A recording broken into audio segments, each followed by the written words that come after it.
Bien, mes chers collègues, nous sommes réunis aujourd'hui en application du 5e alinéa de l'article 13 de la Constitution et de la loi organique du 23 juillet 2010 pour entendre Monsieur le préfet Pierre Monzani. Le président de la République propose sa nomination aux fonctions de président de l'ACNUSA, l'autorité de contrôle des nuisances aéroportuaires. Monsieur le préfet, je vous souhaite la bienvenue dans notre commission. Le mandat du dernier président de l'ACNUSA, Monsieur Gilles Leblanc, a pris fin le 12 avril dernier.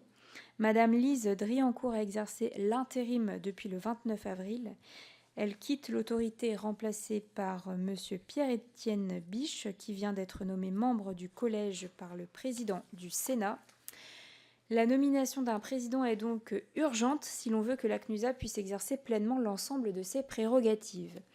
Le stock de dossiers relatifs aux sanctions applicables aux compagnies aériennes qui ne respectent pas les règles doit en particulier être résorbé.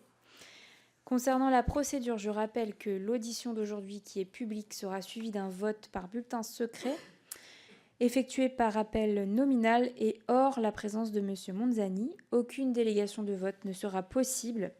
Le dépouillement du scrutin aura lieu demain en fin de matinée, en même temps à l'Assemblée et au Sénat, à la suite de l'audition de M. Monzani au Sénat. Je rappelle enfin qu'en application de notre règlement, nous avons nommé un rapporteur sur cette proposition de nomination, M. Fabrice Roussel. Il a élaboré un questionnaire qui a préalablement été envoyé à M. Monzani, dont les réponses vous ont été diffusées. Je cède maintenant la parole à notre rapporteur pour 3 minutes. Merci, Madame la Présidente. Mes chers collègues, Monsieur Monzani, merci de nous faire l'honneur de votre présence aujourd'hui. Je tiens également à vous remercier pour vos réponses au questionnaire, et ce, dans un temps particulièrement restreint. Avant de commencer cette audition, je souhaite souligner le travail de vos prédécesseurs. La CNUSA a beaucoup progressé en termes d'efficacité ces 6 dernières années. Les relations entre les différents membres associés ont mené à de riches réflexions, aboutissant par exemple à la rédaction de rapports annuels de l'autorité. Il est donc important de poursuivre ce travail positif. La personnalité du président de l'autorité doit permettre cette continuité en prolongeant l'équilibre installé entre les riverains et les professionnels du secteur. D'autant plus que le moment est important. Nous sommes à une époque charnière de l'aéronautique qui questionne parfois son acceptation sociale. De ce fait, je souhaite aujourd'hui revenir sur quelques points. D'abord, sur le nombre de manquements à la réglementation. L'exercice 2023 de la CNUSA a été marqué par un nombre record de sanctions, 639, pour un montant également record de 11,7 millions d'euros d'amende. Les manquements étant en nette hausse, le constat est clair, il faut que le coût économique de clouer un avion au sol soit moindre que celui de l'amende encourue.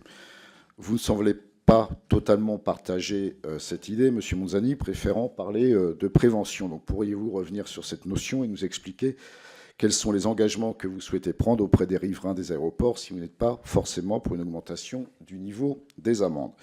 Pour continuer, déjà dans les précédents rapports de la CNUSA, mais également, comme a pu le souligner la Cour des comptes dans son dernier rapport de 2018, nous pouvons constater que les ressources humaines restent insuffisantes au regard des attentes. La continuité de service a été difficile à assurer en 2023. La multiplication du nombre d'aéroports et d'aérodromes placés sous le contrôle de la CNUSA n'aidant pas cela. Monsieur Monzani, là aussi, j'aimerais connaître avec plus de précision votre position sur le sujet, dans la mesure où vous semblez vouloir, dans le cadre des réponses que vous avez bien voulu nous formuler, ne pas forcément demander de moyens supplémentaires.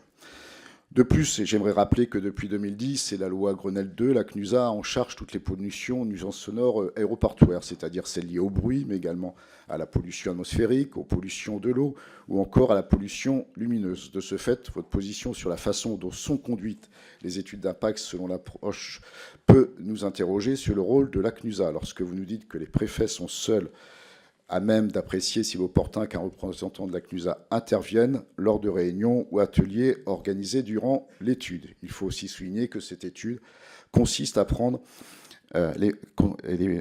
déterminer les éventuels problèmes de bruit de chaque aéroport et les mesures à prendre pour les réduire, ce qui tombe parfaitement sous le joug de l'autorité.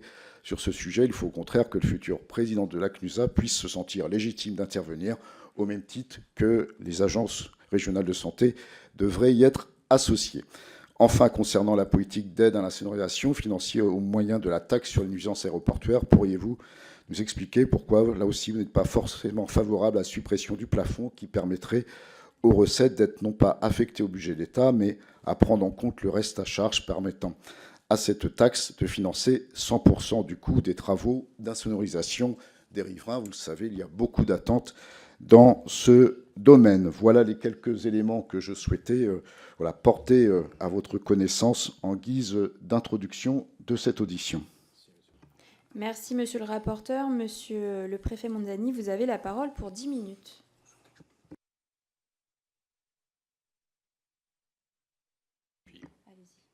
Madame la présidente, monsieur le rapporteur, mesdames et messieurs les députés, merci de m'accueillir parmi vous dans l'éventualité, puisque cela dépend de votre vote, de vos votes, de ma nomination envisagée à la présidence de la CNUSA.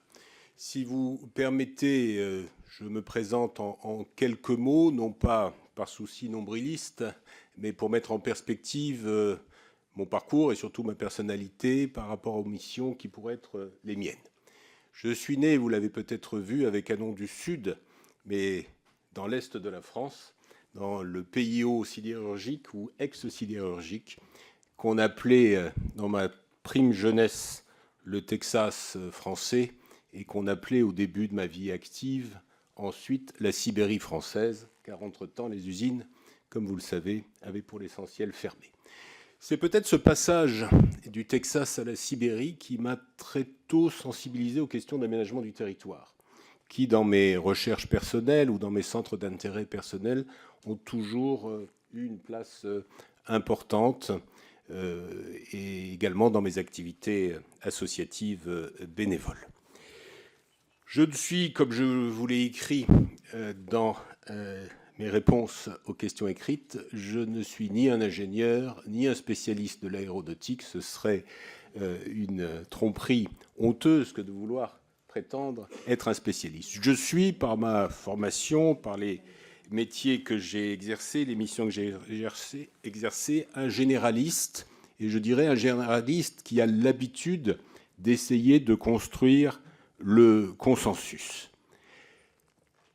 Par rapport aux missions de la CNUSA, et vous avez bien évoqué cette quadrature du cercle entre riverains, intérêts économiques, élus, institutions d'État, cette quadrature, je ne prétends pas la régler par un coup de baguette magique, mais j'en ai l'habitude, notamment grâce à ma double culture, relativement rare parmi mes collègues préfets, de l'État, que je ne connais pas trop mal, et des collectivités locales que j'ai pratiquées d'assez près et dans des régions différentes. Cette culture territoriale et étatique me donne une approche peut-être originale des questions qui pourraient être les miennes si vous m'accordiez votre confiance. Ma méthode sera très simple, beaucoup de terrain, tous les métiers, toutes les missions que j'ai effectuées, je ne les ai faites que comme ça. Je ne sais pas rester dans un bureau, donc je ne serai pas boulevard Saint-Germain à faire des courbes de bruit, pour une raison très simple d'ailleurs, c'est que je ne sais pas les faire. Et j'ai indiqué ma petite devise sans prétention dans mes réponses écrites, voir et entendre, et non pas savoir et prétendre. J'ai aussi un sens profond du collectif, et la CNUSA, dans mon esprit, ça n'est pas un président tout seul, c'est un collège.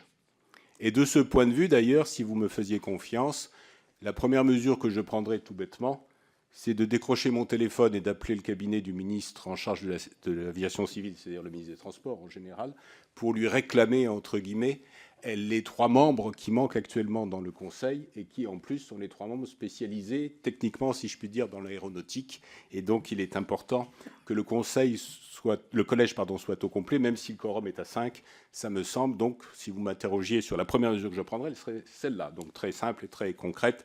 Et je pense également à mon éventuelle future équipe, 11 collaborateurs. Je vais y revenir à propos de votre question, monsieur le rapporteur. Ce qui me manque le plus dans mes fonctions actuelles de préfet évaluateur, c'est cette dimension-là, c'est-à-dire le management. J'ai toujours adoré manager, pour prendre un verbe un peu moderne, des équipes. Et donc je m'impliquerai, je ne serai pas un président surplombant, ni avec les interlocuteurs de la CNUSA, ni avec mon équipe, ni avec mon collège. Je réponds, puisque j'ai 10 minutes, à vos questions, monsieur le rapporteur, ou à vos remarques. Peut-être ai-je trop nuancé mes réponses écrites, parce que, s'agissant de la première question, c'est-à-dire quid des sanctions et de la prévention, je crois avoir écrit, en tout cas c'est mon état d'esprit, qu'actuellement, les sanctions, dont le plafond est de 40 000 €, il y a d'ailleurs une proposition parlementaire, une PPL, qui propose d'élever ce plafond à 80 000, et nous sommes dans les amendes de la CNUSA telles qu'elles sont données, à une moyenne de 13 000, un peu plus de 13 000 €.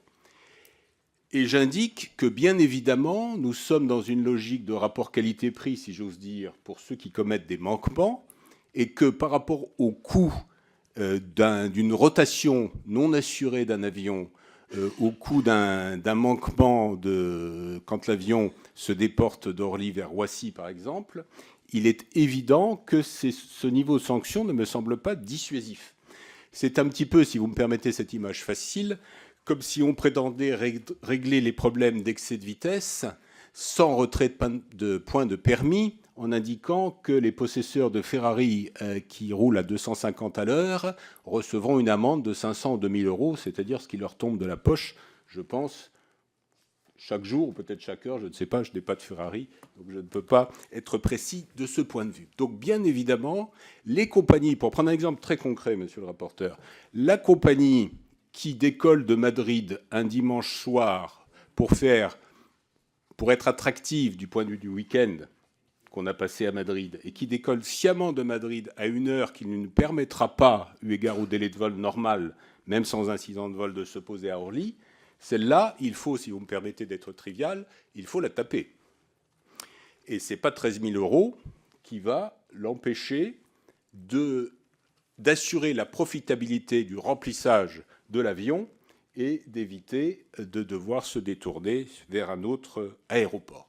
Simplement, j'ai indiqué que, à côté de cette répression qui doit être, de mon point de vue, j'emploie le terme répression volontairement, extrêmement ferme et dissuasive, parce que toute répression, toute amende qui n'est pas dissuasive, je ne reviens pas sur mon exemple de la Ferrari, n'est pas efficace, doit s'accompagner également d'une information, d'une prévention, peut-être d'ailleurs de dire cela très clairement, je ne doute pas que mon prédécesseur d'ailleurs l'avait fait, aux compagnies aériennes, en disant voilà, c'est pas la partie de rigolade, si vous me permettez là encore d'être un peu familier, mais également d'utiliser, je l'avais écrit dans mes réponses écrites, les possibilités de médiation, de façon à avoir un rapport qui ne soit pas un rapport d'affrontement.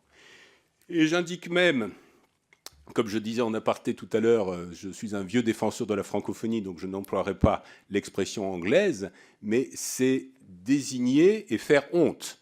Vous voyez à quelle expression anglaise je pense. Ça figure les punitions, entre guillemets, pour les manquements des compagnies sur le site de la CNUSA, mais je crois que si nous avons une compagnie qui très systématiquement aérienne, qui très systématiquement ne joue pas la règle du jeu et se fiche des couvre-feux et autres mesures, etc., il ne faut pas hésiter à ce que la CNUSA communique massivement sur le fait que c'est une compagnie qui ne respecte pas les règles de la bonne écologie et du bon développement durable. Eu égard à cette sensibilité dans l'opinion, je pense que ça peut être aussi dissuasif. Donc de ce point de vue, il ne faut pas avoir peur de son ombre, et je suis partisan de dire clairement et de faire savoir les compagnies qui, non pas auraient un manquement ponctuel ou quelques manquements ponctuels, dès lors qu'ils ne sont pas justifiés, mais qui seraient trop systématiquement dans cette posture. Pour les moyens supplémentaires de la CNUSA, bien évidemment, monsieur le rapporteur, il s'agit d'une position, j'allais dire, de pudeur de ma part, par rapport à l'état des finances publiques. Il va de soi, de même que nous avons perdu un ETP à l'occasion, si j'ose dire, de la crise sanitaire, si nous récupérons des emplois à la CNUSA, il faut que ce soit à somme nulle par rapport aux effectifs du ministère de l'écologie, dont nous dépendons du point de vue de nos moyens. Il ne s'agit pas d'augmenter le nombre de fonctionnaires. Donc, comme je l'écris, si nous en avons besoin, je le ferai. S'agissant des approches équilibrées, j'accélère un peu égard au compteur, de la CNUSA, vous vous souvenez que la décision du Conseil d'État de 2023 a fait passer ces programmations des mains de la DGAC, qui a été jugée par le Conseil d'État comme jugée partie, aux mains des préfets. C'est le préfet du Val d'Oise, d'ailleurs, qui coordonne tout cela pour l'Île-de-France. Donc, très concrètement, ce sont les préfets qui sont à la manœuvre. Ce n'est pas un propos corporatiste. Et bien sûr, je l'ai écrit, je crois, je souhaite que la CNUSA soit écoutée, soit associée. Et sans être corporatiste là non plus, je pense que, connaissant bien mes collègues, tous mes collègues d'ailleurs d'Île-de-France, et un préfet évaluateur connaît pas mal ses collègues, je pourrais être en position d'être un interlocuteur pour eux. Et je sais que Gilles Leblanc l'a fait, notamment par exemple à Toulouse, où il a permis d'impliquer la CNUSA dans ce process.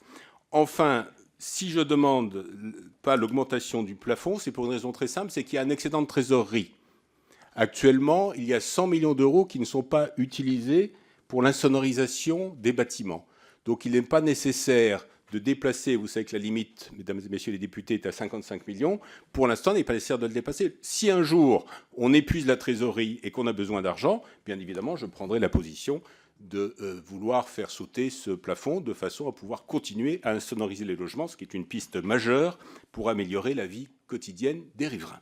J'ai débordé 30 secondes, pardonnez-moi. Merci beaucoup, monsieur le préfet. Nous en venons aux orateurs de groupe qui disposent chacun de 3 minutes. Et je donne la parole à Julien Guibert. Oui, merci Madame la Présidente, mes chers collègues, monsieur le préfet Pierre Monzani. Nous sommes aujourd'hui réunis pour examiner la proposition de votre nomination à la présidence de l'autorité de contrôle des nuisances aéroportuaires. Après des mois d'attente et une vacance prolongée à ce poste clé, il est crucial de mettre fin à une situation intolérable qui mine le bon fonctionnement de nos institutions. Depuis avril 2024, la CNUSA est sans président de plein droit, une période marquée par une paralysie dans la prise de décision et l'absence de sanctions pour des infractions pourtant avérées. L'exemple de l'aéroport de Nantes-Atlantique illustre parfaitement les conséquences. 121 dossiers en attente d'audience, dont une majorité liée au non-respect du couvre-feu, et 179 cas encore en cours d'instruction. L'autorité intérimaire, sous la présidence de Lise Driancourt, a été contrainte de suspendre les sanctions par crainte de fragiliser juridiquement les décisions prises. Cette vacance de pouvoir a des effets désastreux non seulement pour les riverains soumis aux nuisances, mais également pour l'efficacité et la crédibilité de la CNUSA en tant qu'organisme de régulation. L'absence prolongée d'une direction ferme a entraîné une accumulation des dossiers, allongé les délais de traitement et annihilé toute dimension préventive des sanctions. Face à cette réalité, nous ne pouvons plus attendre. La nomination de M. Monzani représente une opportunité de rétablir une direction stable et légitime. Peu importe les critiques que pourraient émettre certains groupes sur son profil, le besoin de mettre un terme à cet intérim qui s'éternise prime sur toute autre considération. Pour toutes ces raisons, bien que notre point de vue puisse rester critique quant à la gestion passée de cette vacance, nous voterons en faveur de cette nomination par souci de continuité institutionnelle et de bon fonctionnement de nos autorités publiques. Merci. Merci, monsieur le député. Monsieur le préfet, je vous donne la parole pour répondre. Merci, Madame la Présidente. Merci, monsieur le député, pour votre analyse. Effectivement, alors je ne voudrais pas, mesdames et messieurs les députés, d'autant plus que ce sera mon corps défendant, vous prendre en otage par rapport au calendrier et à la vacance dont je suis évidemment non responsable de ce poste de président qui a été interprété. On pourra en discuter, mais on ne va pas faire un débat juridique trop pointu. On aurait pu considérer que l'intérim, la présidente par intérim ou le président par intérim, peu importe son sexe, pouvait exercer cette responsabilité. C'est vrai qu'il y avait une exposition au contentieux. Et comme la présidente par intérim est magistrate de l'ordre administratif, un préfet ne se permet pas de donner des leçons de droit à une présidente de tribunal administratif. Mais c'est vrai qu'il y a ce retard dans les dossiers, alors même que la CNUSA avait, vous l'avez vu, réussi à baisser les délais de traitement, puisque nous étions, avant cette période blanche, si j'ose dire, à 230 jours, je cite de mémoire, de délai de traitement, ce qui était une nette amélioration, pratiquement de 100 jours de moins par rapport au rythme des années précédentes, grâce à mon éventuel, si vous me faites confiance, prédécesseur. Donc il va falloir, j'avais une question écrite, vous l'avez vu sur ce sujet, il va falloir se relever les manches, c'est mon état d'esprit. Et dès que, enfin pas dès que, si j'étais nommé, ma première mesure, à part de réclamer les 3 membres qui manquent de façon à ce que le collège soit au complet, ce qui est bien le moins, ce serait de dire à mon équipe et à mon collège, eh bien, on va se réunir, mes chers amis et mes chers collègues, plus souvent qu'à l'habitude, ce qui, moi, m'arrangera, parce que comme ça, je pourrais les connaître plus facilement et plus rapidement. Et je vous ai proposé très concrètement que la séance de jugement du mardi d'une journée complète soit doublée d'une séance le mercredi et qu'éventuellement, mais je crois que je pourrais presque enlever cet éventuellement, il y ait un bis de cette séance mensuelle et qu'elle devienne une séance tous les 15 jours et non pas une séance mensuelle. Et tant qu'on aura le retard, en tout cas c'est l'engagement que je prends devant vous, mesdames et messieurs les députés, tant qu'on aura ce retard, on maintiendra ce rythme parce que ce retard n'est pas supportable pour les raisons que vous avez décrites, notamment ce risque d'impunité et du fait que, eh bien, on se dise la CNUSA ne joue plus son rôle. Le rôle répressif n'est pas, vous le savez, tout le rôle de la CNUSA, mais sans cette capacité à taper sur les doigts des compagnies qui ne respectent pas les règles de base du développement durable, il n'y a pas de crédibilité de l'institution. Vous pouvez compter sur ma résolution à cet égard. Merci. Je donne la parole maintenant à Pierre Cazeneuve.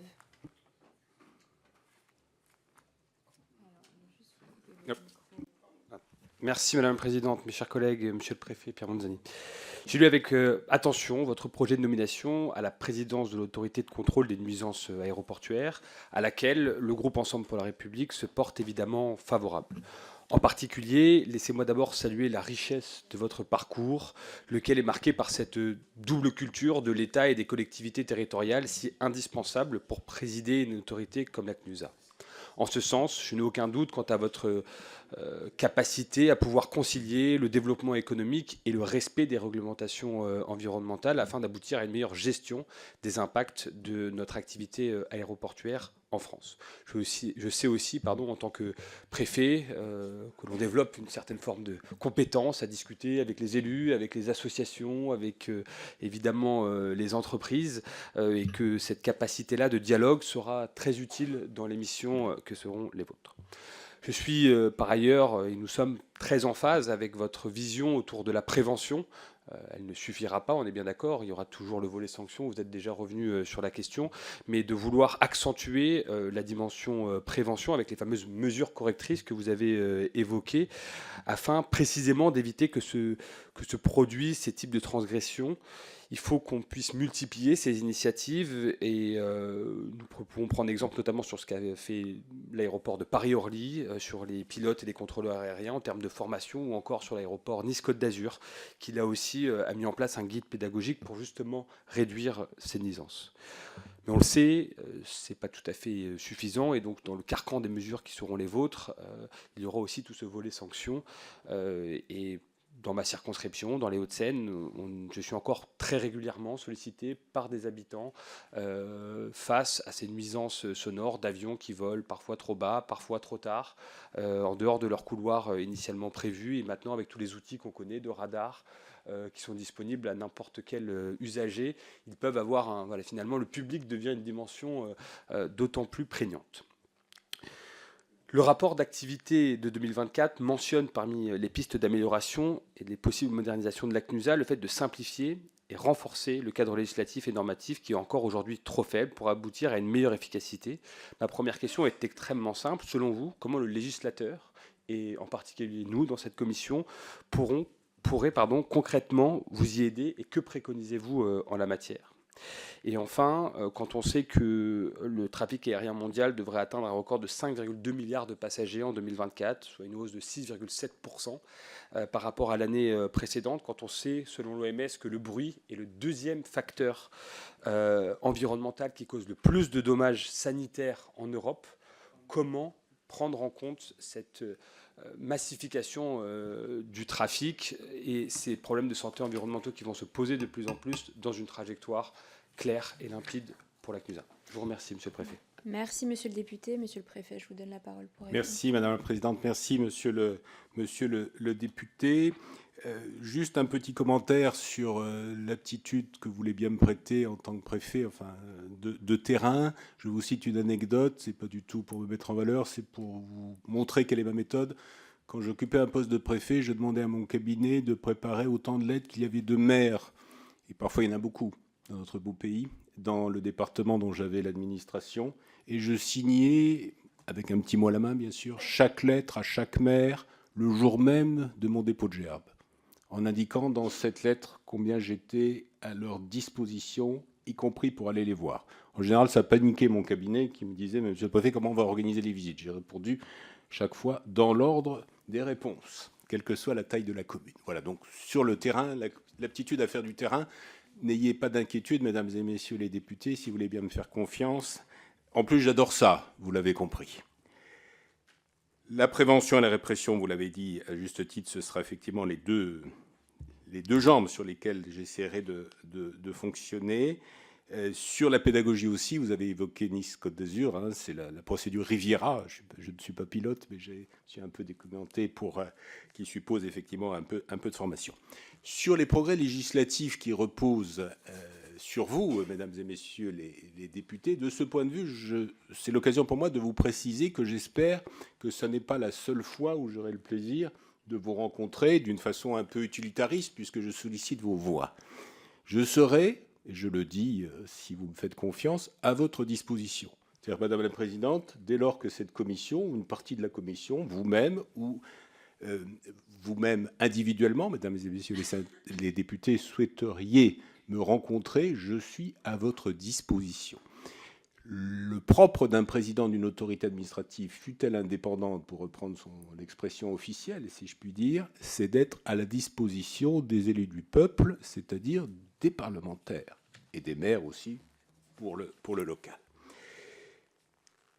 Je crois que le grand débat, si je devais vous proposer un grand débat, mais vous y avez pensé sans moi, ce serait la notion d'avis de la CNUSA. Comme vous le savez, ce sont des avis. Alors d'abord, il y a une question de rythme. C'est-à-dire que lorsque les avis arrivent après l'enquête publique, très franchement, ça n'est pas, pardonnez-moi de taper un peu sur la table, supportable. À quoi sert un avis chargé, je reprends les textes qui ont été faits par vos prédécesseurs à la création de l'autorité à la fin du siècle passé, en 1999, la loi du 12 juillet. À quoi sert un avis chargé d'éclairer le public lorsqu'il arrive après l'enquête publique ? Je pense que le bon sens et l'esprit pratique indiquent très clairement que ça ne va pas. Donc là-dessus, ce sera le rôle du président de taper du poing sur la table, si c'est nécessaire, pour dire, bon, désormais, les avis, on les a pour le public, pour l'éclairer, comme l'a voulu le législateur. Ensuite, vous connaissez l'administration comme moi, et vous connaissez les gouvernements, quels qu'ils soient, comme moi. Un avis qui est un avis purement consultatif, il est arrivé, on ne va pas faire la liste, sinon on n'est pas couché, comme on dit, il est arrivé qu'on s'assoit dessus, totalement.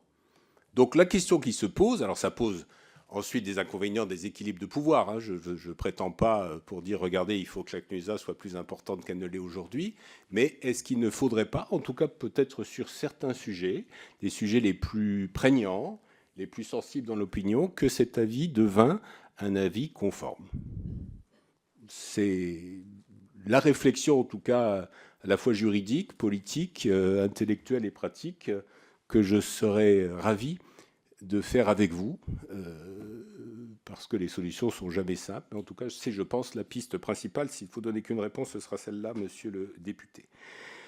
Par rapport aux questions de santé, j'ai, je crois, écrit dans mes réponses à vos questions écrites, mes réponses écrites.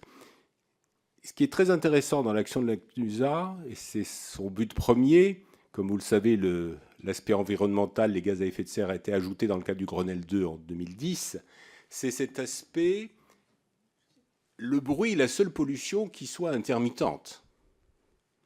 Je fais du bruit, j'espère ne pas vous casser les oreilles en parlant. Dès lors que je me tais, cette nuisance, j'espère que ça n'en est pas une, cesse. C'est la seule pollution qui soit intermittente. En tout cas, la pollution atmosphérique est hélas durable. Et la pollution climatique, si j'ose dire, enfin l'évolution climatique, non seulement est durable, mais elle va, cette évolution, hélas, croissante.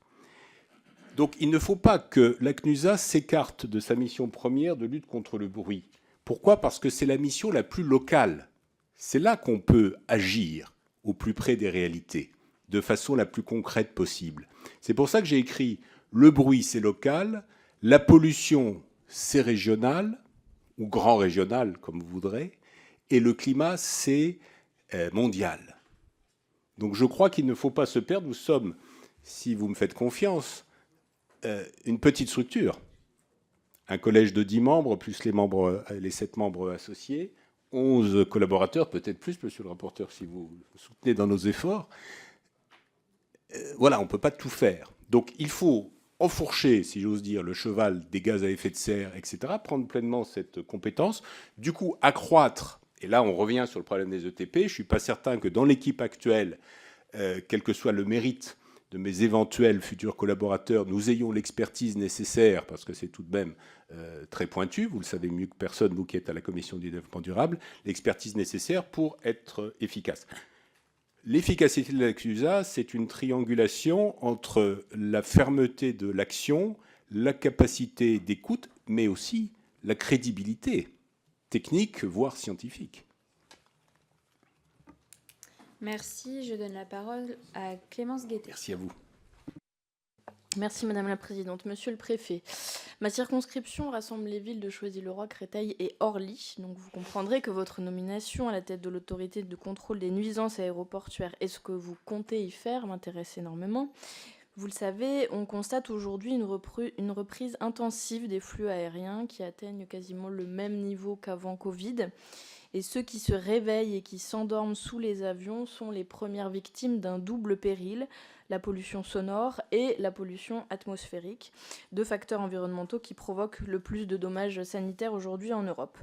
Le bruit des décollages et des atterrissages, c'est un problème majeur de santé publique qui concerne prioritairement nos concitoyens les plus modestes, ceux qui habitent à côté des aéroports. L'ADEME a même montré que le bruit est la première cause de pollution mentionnée par les habitants des quartiers populaires. Tout ça, c'est d'autant plus alarmant que le Val-de-Marne, c'est le seul département où le nombre de personnes touchées par le bruit a augmenté. Et pour cause, les compagnies aériennes à l'aéroport d'Orly ont dérogé plus d'une trentaine de fois au couvre-feu, rien qu'au cours de l'été 2023. Tout ça découle de l'explosion des compagnies low cost qui piétinent les droits des salariés, qui pompent des quantités phénoménales de subventions et qui s'arrogent le droit de ne pas respecter la réglementation environnementale. Et pour nourrir cette machine folle, la Macronie continue de privatiser les aéroports alors qu'il faudrait vraiment en finir avec ce modèle sans limite. Nos attentes vis-à-vis de la structure dont nous parlons aujourd'hui, la CNUSA, sont importantes. Depuis le mois d'août, en attendant votre nomination, elle n'a prononcé aucune sanction contre les compagnies aériennes, de fait. Or, il y a urgence. Alors, j'ai regardé votre curriculum vitae et j'ai lu vos réponses au questionnaire du rapporteur. Je n'y ai vu aucun engagement pour le bien vivre ou le mieux vivre des habitants proches de ces aéroports.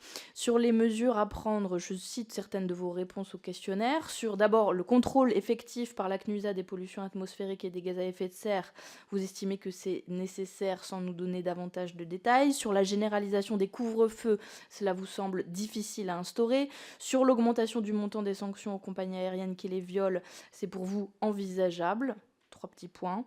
Sur la saisine de votre autorité par les riverains, il n'y a aucun élément. Toutes ces mesures, pourtant, nous les avions mises dans une proposition de loi, nous, le groupe de la France Insoumise, avec évidemment des moyens humains, financiers nécessaires qui devront être dans le budget qui va revenir au mois de janvier. En conséquence de ces faibles engagements de votre part et des réponses quelque peu évasives que vous nous avez données, et bien que vous essayez de nous convaincre d'une méthode innovante, nous voterons contre votre nomination comme président de la CNUSA. Merci, Monsieur le Préfet, vous avez la parole. Oui, merci Madame la députée. Je suis peut-être plus précis à l'oral qu'à l'écrit, mais je vous réponds. Vous parliez de sanctions. J'ai dit, je crois, tout à l'heure, que je trouvais que 13 000 €, c'était pas assez. Et j'ai pris l'exemple de la contravention pour un pilote, ou plutôt un conducteur de Ferrari. Donc de ce point de vue, j'ai insisté fermement, je n'ai pas l'habitude d'ailleurs de manquer de fermeté, sur la nécessité d'être exemplaire par rapport aux compagnies. J'en ai pas cité parce que ce soir, il n'est pas lieu de stigmatiser avant même que peut-être je n'occupe ces fonctions, mais certaines compagnies qui ne respectent pas les règles du jeu. Et je me répète, pardonnez-moi, mesdames et messieurs les députés, ces compagnies, il faut, je crois que j'ai dit tout à l'heure, les taper. C'est un verbe assez fort.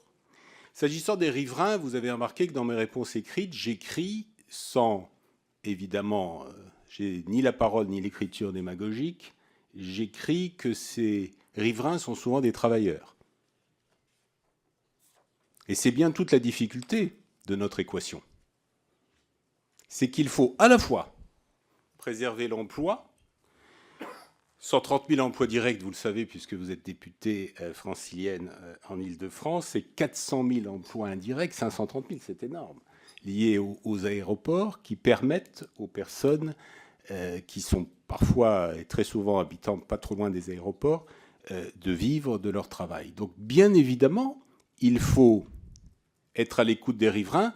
Vous avez peut-être, Madame la députée, lu mon texte, ou alors il était pas assez clair, mais j'écris très clairement, je crois, pourtant, que j'irai voir les associations de riverains, enfin les riverains d'ailleurs, pas seulement les associations, les riverains, quitte à déplaire, je crois, c'est le verbe que j'ai employé, à l'administration. Parce que je connais bien l'administration d'État, et quand j'étais un préfet de terrain, les services n'aiment pas trop quand vous allez discuter des réalités vraies avec les gens qui les vivent. Donc de ce point de vue, mais je comprends vos réticences, et bien évidemment c'est le propre de vos votes de rendre ma nomination conditionnelle, et j'en suis totalement conscient, je trouve ça très bien, mais je vous prie de croire que j'espère pouvoir vous retrouver, Madame la députée, après un peu d'exercice, si toutefois je bénéficie de votre confiance, pour vous montrer que les riverains, comme les autres, auront été écoutés par l'éventuel futur président de la CNUSA. Vous avez remarqué également, vous ne l'avez pas évoqué, mais que s'agissant de l'insonorisation, j'indique très clairement dans mes réponses que, au-delà de la question du plafonnement, mais ça c'est un problème de trésorerie, qu'il faut revoir les taux de prise en charge pour les foyers concernés, qui sont très souvent, vous avez cité les villes de votre circonscription, qui ne sont pas les quartiers les plus bourgeois de la région Île-de-France ou des départements concernés, bien évidemment, et que pour ces foyers-là, 20% de reste à charge, comme on dit, eh ben, c'est une somme qui est trop importante pour qu'ils puissent insonoriser leur logement. Et donc, quand je dis qu'il faut monter à 100%, que j'écris les taux d'indemnisation, c'est bien évidemment en prenant compte non seulement l'intérêt des riverains, mais également la caractéristique sociologique et leurs problèmes quotidiens de vie. J'évoque d'ailleurs, je crois, dans mes réponses écrites, l'inflation et les difficultés sociales de notre pays. Donc, croyez bien, nonobstant la nature de votre suffrage à l'égard de ma candidature, ce qui est évidemment la liberté absolue de chaque parlementaire, et je vous remercie de la clarté de votre propos à cet égard, soyez assurés que ma présidence d'ACNUSA éventuelle ne sera pas dénuée de dimension sociale. Merci. Je donne la parole à Romain Eskenazi. Je vous remercie, Madame la Présidente, Monsieur le rapporteur, Monsieur le Préfet. J'ai été rapporteur pour avis sur le budget de l'aérien dans le cadre du PLF 2025, et j'ai dans ce cadre présenté un rapport où je mets en avant ce que j'appelle réellement une approche équilibrée entre les emplois, vous en avez parlé, ce moyen de transport indispensable, cet acteur économique majeur, mais aussi les enjeux environnementaux et les enjeux sanitaires. Vous avez parlé, Monsieur le Préfet, tout à l'heure, en évoquant l'insonorisation de gênes Pour les riverains, il ne s'agit pas de gêne, il s'agit d'un impact majeur sur la santé. Bruit-Paris estime que les riverains de l'aéroport de Roissy, dont je fais partie, ont jusqu'à 3 ans de vie en bonne santé en moins. L'étude débat, qui est une étude universitaire, met sur la table un certain nombre de problèmes sanitaires majeurs, le renforcement notamment de crises, risque de crise cardiaque, augmentation de troubles liés au sommeil. Il ne s'agit donc pas de gêne, mais bien d'un problème de santé publique majeur. Il faut aujourd'hui rééquilibrer le curseur entre la santé publique et les intérêts économiques. J'ai osé, dans la présentation de mon rapport, évoquer la question de l'alcool. Comparaison n'est pas raison, mais il s'agit aussi d'une production à l'export majeure pour la France, et des parlementaires ont eu un jour le courage de rééquilibrer et de limiter la vente d'alcool tout en portant atteinte à des intérêts économiques. Je pense donc que la première vertu d'un président de la CNUSA, que nous attendions depuis très longtemps, vous l'avez dit, Monsieur le Préfet, les dossiers aujourd'hui s'accumulent, c'est l'ambition. Et force est de constater que les réponses écrites à vos questions manquent clairement d'ambition. Manque d'ambition par rapport au rôle central que doit jouer la CNUSA par rapport au préfet. J'étais avec Monsieur le Préfet du Val-d'Oise ce matin, qui amorce justement l'étude d'impact selon l'approche équilibrée pour l'aéroport de Roissy, qui est le champion d'Europe des vols de nuit. Je ne sais pas si on peut se glorifier de cette médaille. Et je considère, en tout cas à titre personnel, que les serviteurs de l'État, pour qui j'ai le plus grand respect, peuvent parfois se retrouver un petit peu en difficulté avec des décisions à prendre, et que la CNUSA, autorité indépendante, serait tout à fait à même de prendre une part plus importante dans ces études. Pour cela, il faut des moyens supplémentaires. Vous avez répondu qu'ils ne vous semblaient pas nécessaires. Pour cela, il faudrait effectivement augmenter de manière significative, non pas les amendes appliquées, mais les plafonds d'amendes, pour que les amendes soient réellement dissuasives. Il y a aujourd'hui des calculs rationnels faits par les compagnies qui préfèrent faire décoller leurs avions et payer leurs amendes plutôt que de renoncer à porter atteinte à la santé des riverains. Les sanctions sont aujourd'hui laborieuses, mal appliquées et peu dissuasives. Il faut donc renforcer, moderniser les procédures. Je n'ai pas ressenti, Monsieur le Préfet, cette ambition dans vos réponses, mais plutôt avoir la CNUSA comme un rôle plutôt minimaliste pour devenir un simple relais administratif. Or, il s'agit d'être un acteur majeur pour régler aujourd'hui une question qui est une question de santé publique. C'est la raison pour laquelle, au regard de la réponse écrite à vos questions, Monsieur le Préfet, le groupe socialiste ne soutiendra pas votre candidature à cette présidence. Je vous remercie. Merci, Monsieur le Préfet. Vous avez la parole pour répondre. Je vous remercie, Madame la Présidente. Je vous remercie, Monsieur le député. Je constate que de la conclusion, vous parlez de mes réponses écrites. Peut-être ai-je un petit rattrapage à l'oral, alors. Sur le manque d'ambition,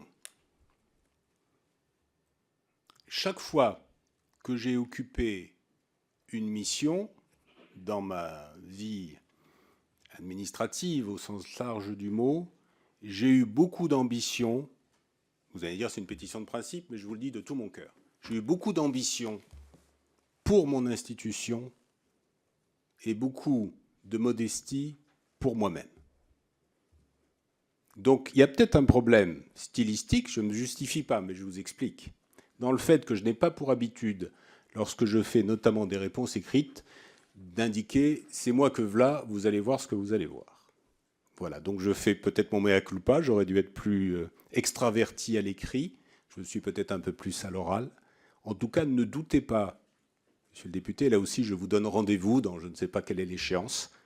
Si la CNUSA manque d'ambition, ce ne sera pas de mon fait. J'ai toujours porté les institutions qu'on m'a confiées au plus haut que j'ai pu avec mes petits bras. Y compris parfois contre mon intérêt. Vous avez vu mon parcours que je qualifie moi-même d'incohérent. La seule logique de ce parcours, c'est la logique de mission. Et je pense que la haute fonction publique, j'aime pas le mot haute fonction publique que je trouve condescendant à l'égard des autres, je l'emploie par commodité, gagnerait beaucoup à être dans une logique de mission et pas dans une logique de carrière. Je vous prends un exemple, parce que vous m'avez touché au cœur, donc je vous réponds avec cœur. Quand je dirigeais l'INES, l'Institut national des hautes études de sécurité, j'ai proposé le rapprochement entre l'INES et l'IHEDN. Parce qu'à longueur de colloques, on expliquait que sécurité et défense étaient des problématiques qui convergeaient. Mais comme je suis quelqu'un qui essaye d'avoir du bon sens, j'ai dit si ça converge, faisons converger les institutions. Dans le microcosme de la sécurité, on disait Pierre Monzani, il veut présider le grand machin. La meilleure preuve, c'est qu'ensuite, je suis parti occuper un poste de préfet territorial. Donc ne doutez pas, monsieur le député, en tout cas, je vous en prie, a priori, de ma volonté d'ambition, même si mes termes étaient nécessairement des termes choisis, ne serait-ce d'ailleurs que par respect, si je puis dire, pour mes lecteurs. Je fais la même réponse qu'à Madame la députée Guettet tout à l'heure. Sur les sanctions, j'ai été d'une clarté, pardonnez-moi, ou alors je ne me comprends pas moi-même, ce qui est quand même un signe qui fait qu'il ne faut pas que vous votiez pour moi parce que je manquerai de lucidité. J'ai été d'une clarté limpide. J'ai expliqué que pourquoi porter, comme l'indiquent effectivement des propositions parlementaires, le plafond à 80 000, alors qu'à 40 000, on est à 13 000 de moyenne. Lorsque j'aurai mis des amendes, enfin, lorsque la collégialité aura mis des amendes et qu'on sera à 40 000, à ce moment-là, je reviendrai vers vous et je dirai il faut m'augmenter le plafond parce que j'ai atteint ce plafond. Mais soyons raisonnables, ou plutôt soyons modestes. Montrons d'abord qu'on est capable de monter à 40 000, plutôt que de demander une augmentation théorique à 80 000 et de rester à 13 000.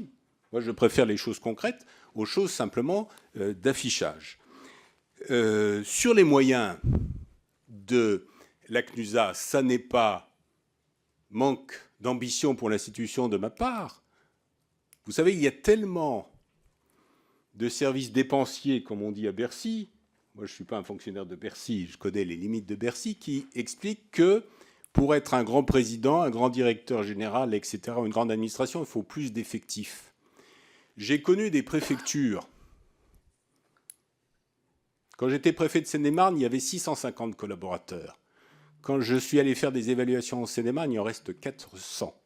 Je trouve ça regrettable qu'on ait ainsi sacrifié les personnels de préfecture. Je vous cite un autre chiffre contre lequel je m'insurge. En vain.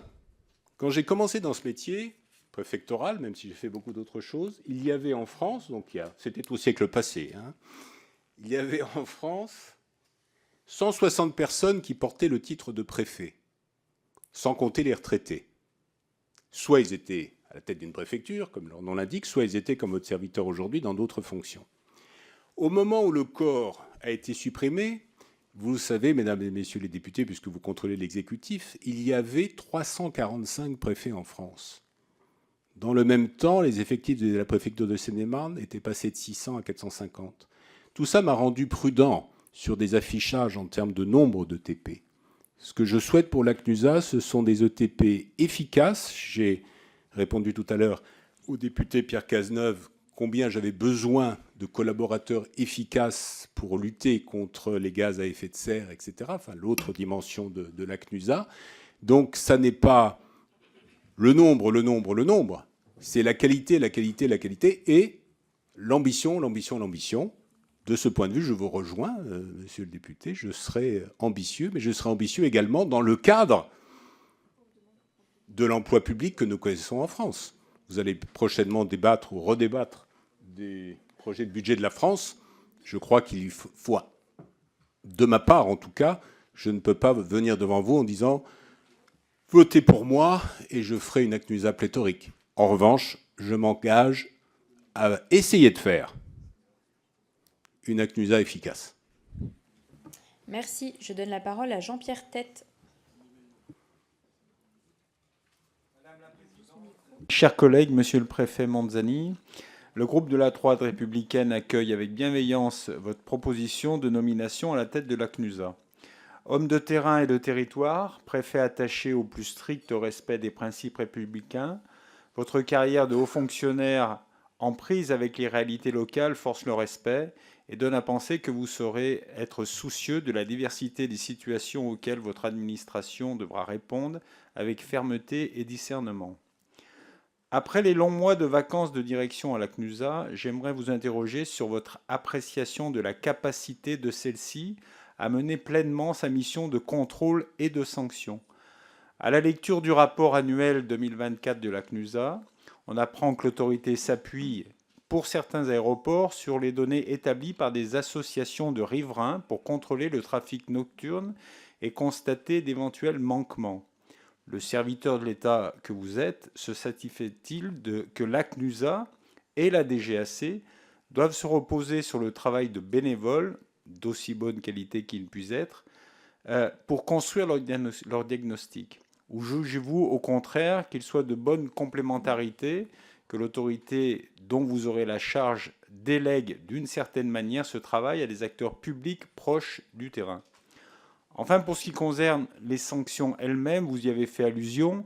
Nous estimons, tout comme vous, que leur montant actuel ne présente pas un caractère dissuasif, et les réponses que vous avez faites nous satisfont, et je pense que vous pourrez faire appliquer une réglementation beaucoup plus stricte et sévère. Concernant les personnels de l'ACNUSA et de l'aviation civile, avec qui vous aurez à travailler étroitement, pensez-vous qu'ils disposent de moyens réglementaires et humains suffisants pour faire appliquer ces sanctions souvent nécessaires? Enfin, le groupe de La Républicaine votera pour votre nomination. Merci, monsieur le député. Monsieur le préfet, vous avez la parole pour répondre.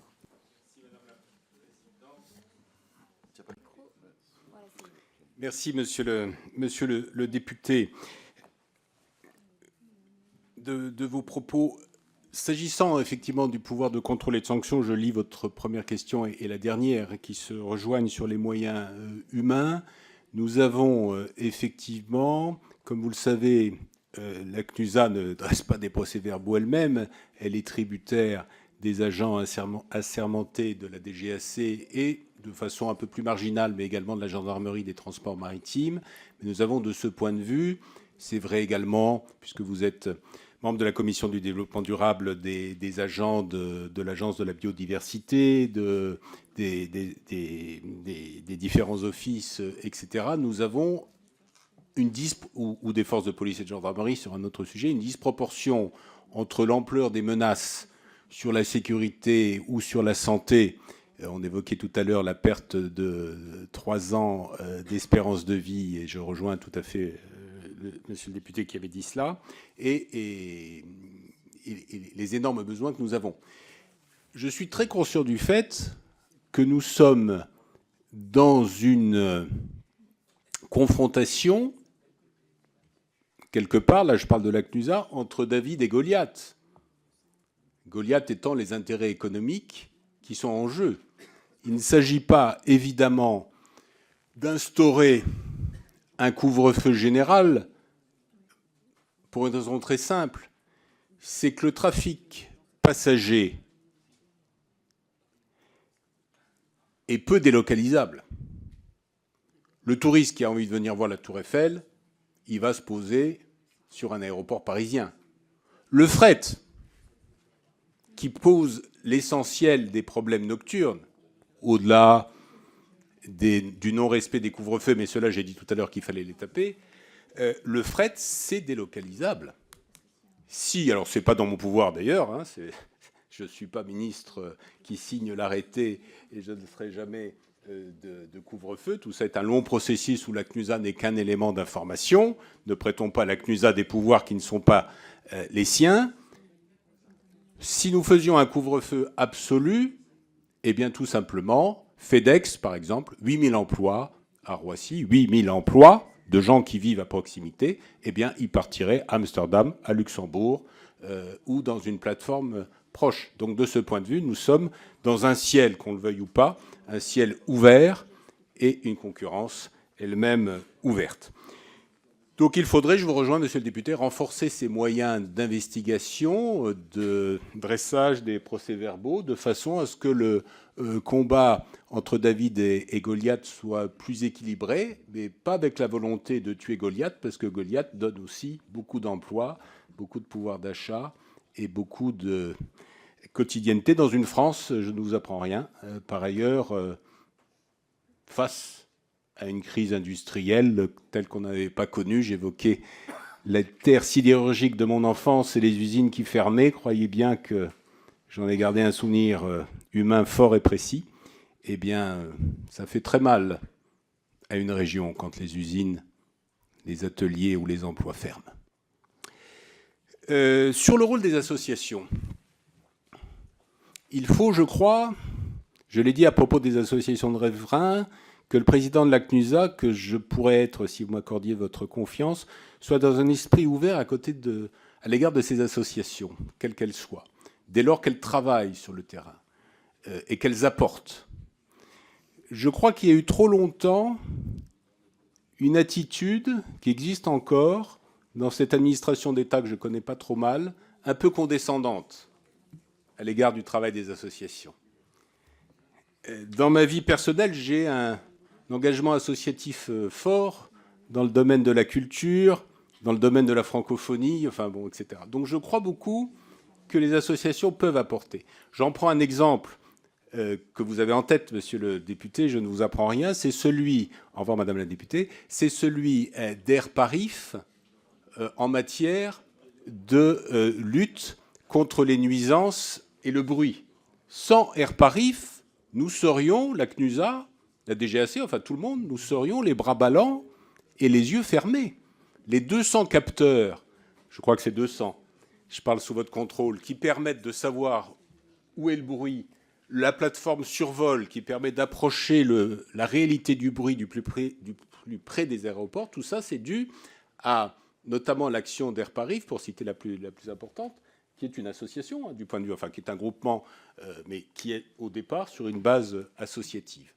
Mais il est vrai qu'il faudrait, mais ça c'est du domaine du législateur, ça dépasse mes frêles épaules, renforcer les capacités qui étaient très fortes de la France depuis Napoléon, qui avait très bien lié d'ailleurs l'exercice du pouvoir à la précision statistique. Il y a toute une dimension de l'histoire politique du pays qui est liée à la précision de l'outil statistique et qu'il faudrait renforcer nos capacités statistiques. Mais c'est un débat qui dépasse la CNUSA, mais je suis tout à fait d'accord avec vous, philosophiquement, si je peux dire, monsieur le député, sur le fait que nous avons pris un retard dans le domaine des statistiques, dans tous les domaines en France, alors que nous étions en avance. Merci, on poursuit. Je donne la parole à Julie Ozen. Pardon. Merci Madame la Présidente. Monsieur le Préfet Monzani, au regard de votre parcours, il n'aura échappé à personne que vous n'êtes pas un expert des sujets aéroportuaires. Vous reconnaissez vous-même que vous n'êtes ni un ingénieur, ni un spécialiste de l'aéronautique. Vous rappelez dans vos réponses au questionnaire de Monsieur le rapporteur que vous êtes proche de personnalités politiques et d'anciens ministres, d'où vous estimez qu'ils ont été vos professeurs. Or, la CNUSA est une autorité indépendante. Comment pouvez-vous nous garantir que vos liens politiques ne soient pas un frein à cette indépendance ? Je regrette que vous ne partagiez pas une demande, formulée de longue date, à savoir que la CNUSA soit désignée membre associé aux études d'impact selon une approche équilibrée, préférant laisser la main au préfet. Concernant les sanctions de la CNUSA, en cas de manquement des compagnies aériennes à certaines restrictions, vous reconnaissez que l'augmentation du plafond des amendes peut être plus dissuasive et éviter certains manquements.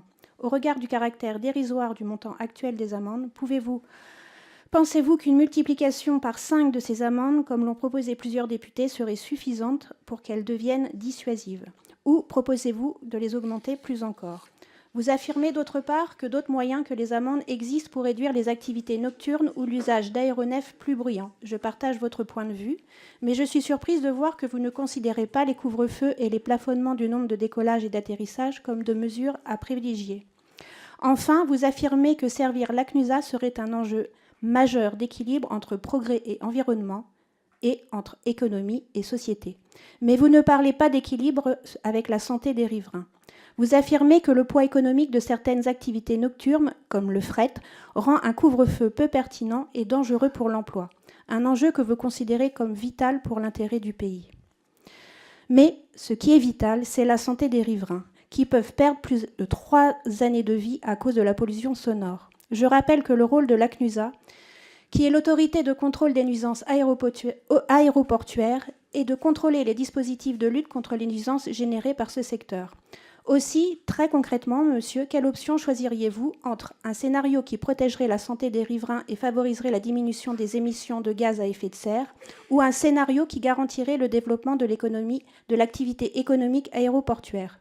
Concernant l'aéroport Roissy-Charles de Gaulle, vous avez déjà fait un choix. Vous ne préconisez ni un couvre-feu, ni un plafonnement du nombre de mouvements. Vous préférez faire primer l'activité économique, et notamment le fret, sur la lutte contre les pollutions sonores et atmosphériques, et donc sur la santé des riverains. C'est pourquoi, en tant qu'écologiste, aujourd'hui, nous voterons contre votre nomination à la tête de la CNUSA. Merci. Merci, Monsieur le Préfet. Je vous laisse la parole pour répondre. Je vous remercie, Madame la Présidente. Je vous remercie, Madame la députée. S'agissant de mes liens politiques, je n'ai pas cité son nom, mais vous l'avez reconnu, celui qui a été mon professeur de transport, pour moi, malheureux généraliste, qui n'en était pas du tout, et qui n'en est toujours pas d'ailleurs un spécialiste, c'est Dominique Bussereau. C'est Dominique Bussereau qui m'a beaucoup parlé dans l'amitié qui nous unit, à la fois de l'aérien, du ferroviaire, etc., etc. Chacun sait ses capacités d'expertise dans ce domaine, et donc je fais référence à lui avec humilité et affection, si vous me passez cette expression. S'agissant de mon indépendance à son égard, comme vous le savez, Dominique Bussereau a pris sa retraite politique. Et je ne pense pas qu'il soit d'ailleurs, enfin pour avoir travaillé 6 ans avec lui, qu'il soit directif au point de guider ma main. Oui, on ne sait jamais, vous avez raison. Voilà, donc de ce point de vue, est-ce que vous m'autorisez à citer une anecdote, Madame la députée, ou pas, qui, encore une fois, est un peu prétentieuse, mais c'est une anecdote vraie, je vous prie de me croire.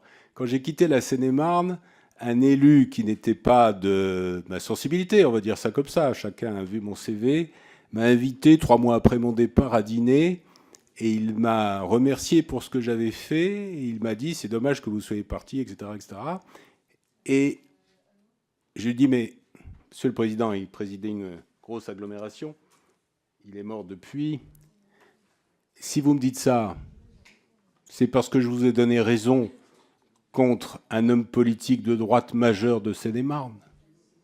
Parce que j'ai utilisé ma proximité politique pour servir l'intérêt général. C'est ça. Et c'est pour ça que le corps préfectoral est un corps politique, quand il se regarde les yeux dans les yeux.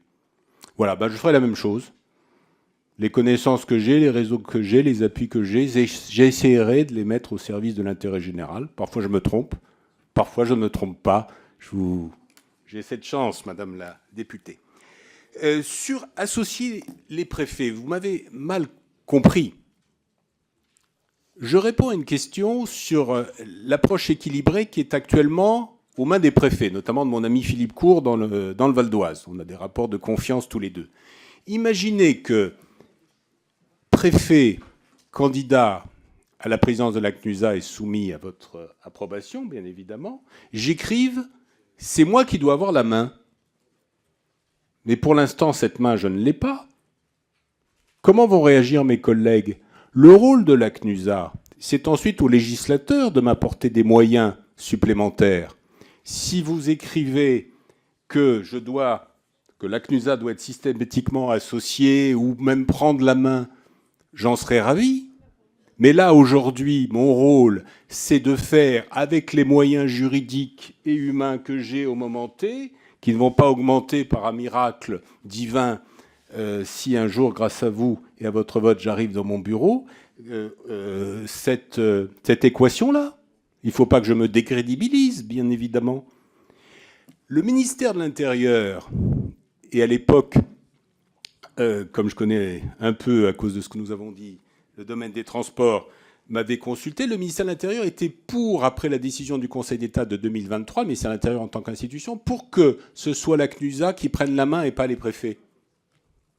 Donc de ce point de vue, rassurez-vous, dès lors que vous me donnerez les moyens que je n'ai pas aujourd'hui de cette ambition, mais je ne vais pas me substituer au législateur.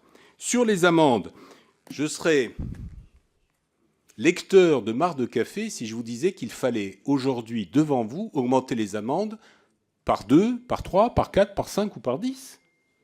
Je ne peux pas répondre à une question aussi précise. Il faut que je regarde concrètement ce que donnent les amendes, que j'étudie au cas par cas avec mes équipes le rapport qualité-prix, comme je le disais tout à l'heure, pour les compagnies aériennes, ce que leur a coûté le refus d'une pause à Roissy, que j'affine tous ces chiffres, et là, je viendrai, mais j'aurai l'occasion, j'espère, de vous retrouver, puisque j'ai fait cette proposition à Madame la Présidente, et je vous dirai finalement, après examen, le bon multiplicateur, c'est 2, c'est 3, c'est 4, c'est 5, ou plus. En tout cas, sur l'importance du multiplicateur, je n'ai pas de tabou.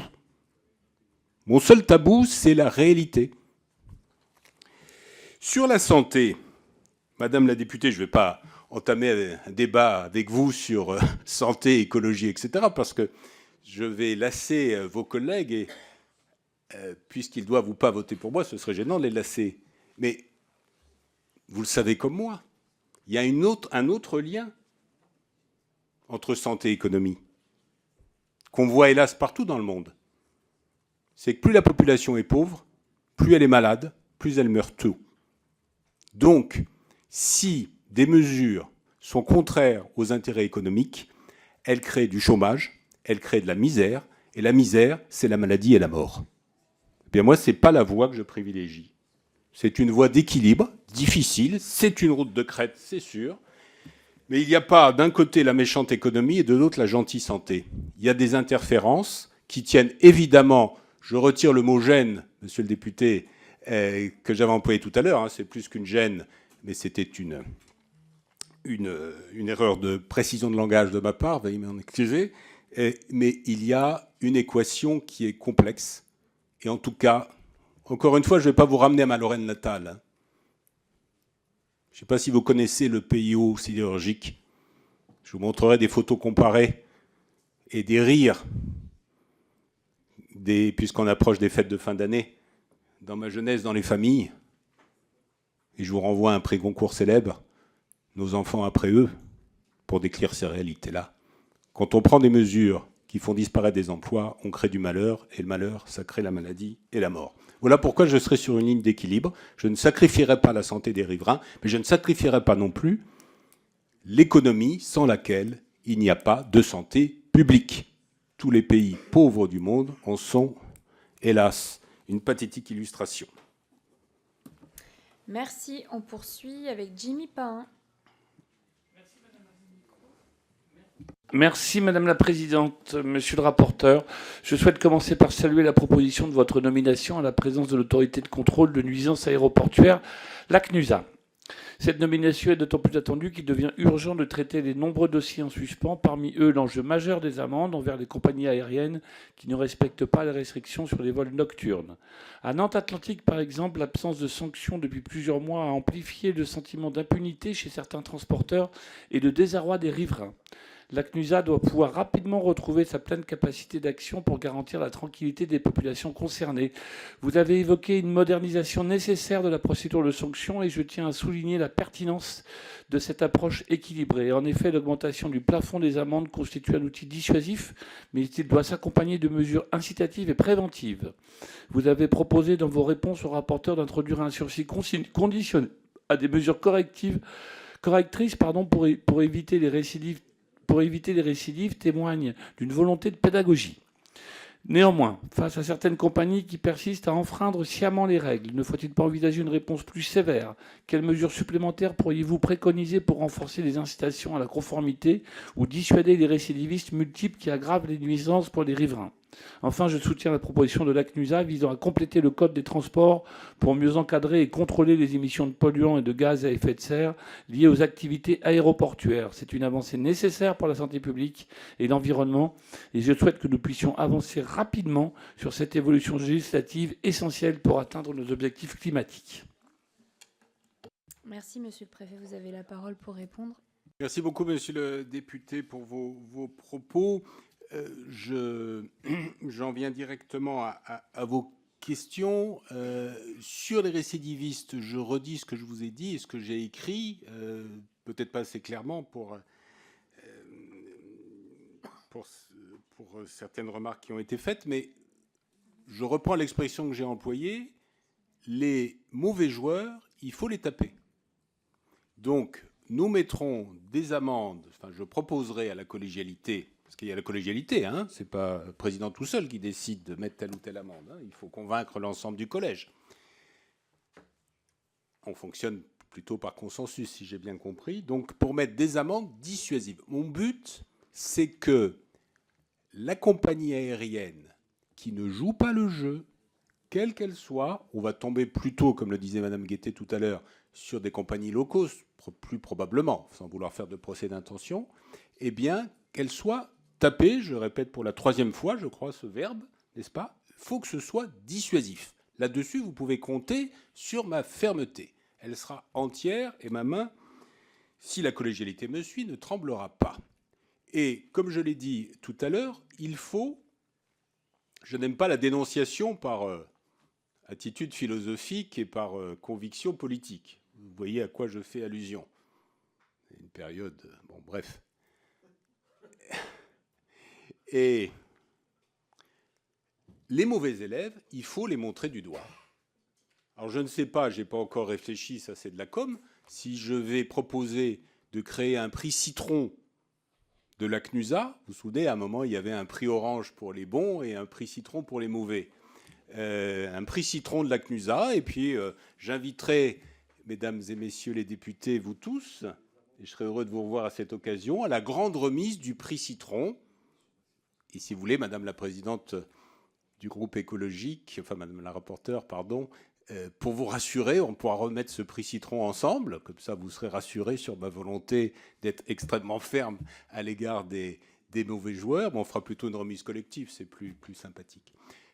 Au-delà de ma volonté de vous faire sourire en cette soirée, parce que je sais que votre tâche est lourde, comme elle est lourde pour tous ceux qui s'occupent de la France en ce moment, je crois qu'il faut vraiment, de ce point de vue, j'ose pas, à cause de l'homme que j'ai servi avant M. Bussereau, dire qu'il faut terroriser les terroristes du développement durable ou de l'anti-développement durable. Ce serait sans doute aller trop loin dans l'autodérision.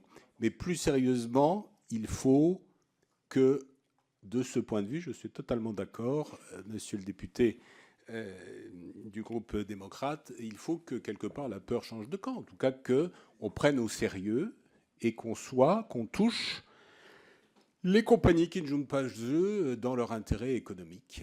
Et je crois d'ailleurs qu'il y a un certain nombre d'autres compagnies, d'après ce que je sais, qui sont tout à fait favorables aussi. Ce n'est pas une position simplement des associations de riverains, etc. Il y a des compagnies aériennes, grâce à Dieu, qui sont sérieuses, qui prennent tout ça tout à fait en compte, qui travaillent sérieusement.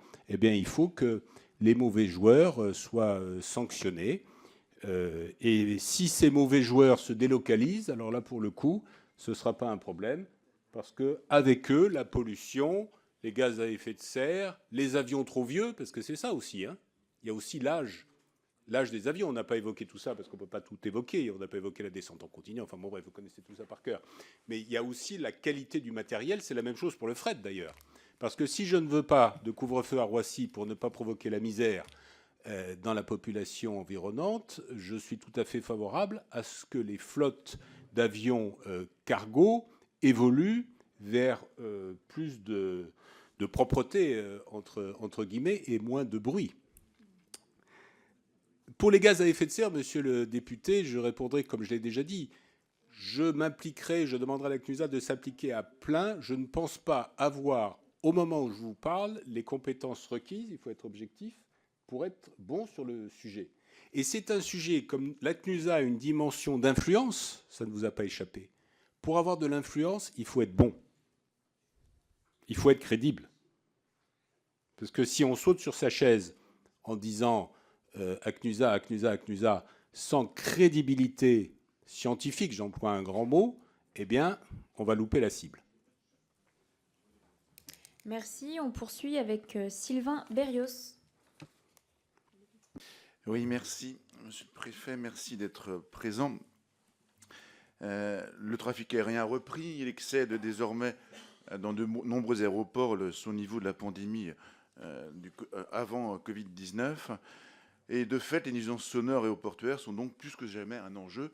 Nos collègues l'ont rappelé, il s'agit d'un sujet de santé publique, puisque les nuisances aéroportuaires ont un impact direct sur des millions de personnes. Je vous rappelle qu'en Île-de-France, il y a 2,2 millions de personnes qui sont directement impactées par ces nuisances aériennes. La question qui est devant nous est moins une question, bien qu'on ait parlé du niveau des amendes, qui est une question dont on peut débattre et qu'il faudra probablement débattre. On avait entendu votre fermeté à l'égard de ceux qui violent les couvre-feux, et c'est une bonne chose.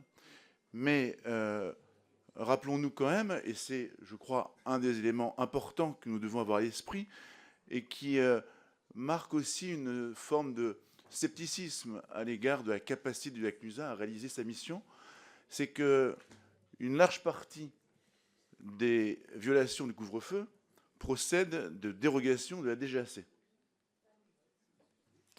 Et donc, la capacité de la CNUSA à accomplir sa mission réside dans sa capacité à faire appliquer par la DGAC le couvre-feu sans dérogation.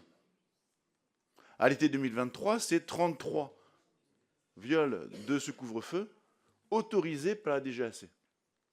Or, comme vous l'avez dit tout à l'heure, vous dépendez précisément de la DGAC en partie pour contrôler et faire votre travail de contrôle.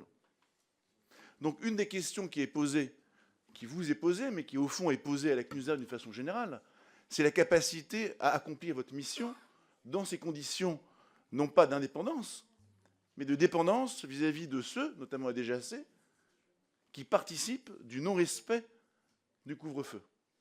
C'est le cas en Val-de-Marne, la vice-présidente Guettet en a parlé tout à l'heure, et dire que ça a un impact économique d'avoir un couvre-feu, la réponse est oui, mais avoir des populations, quand bien même travaillent-ils à l'aéroport, qui ne peuvent pas dormir, qui sont en mauvaise santé, a un impact économique tout aussi important. Je vous rappelle que pour la santé, c'est un impact de 5 milliards d'euros par an.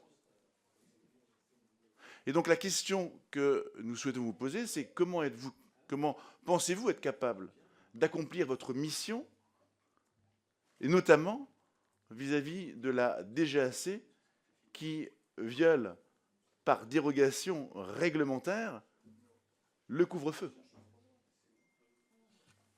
Merci, monsieur le député. Monsieur le préfet, je vous laisse la parole pour répondre.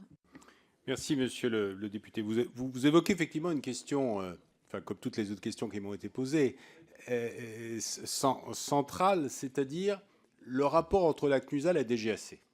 Ce n'est pas la peine de se cacher derrière son petit doigt.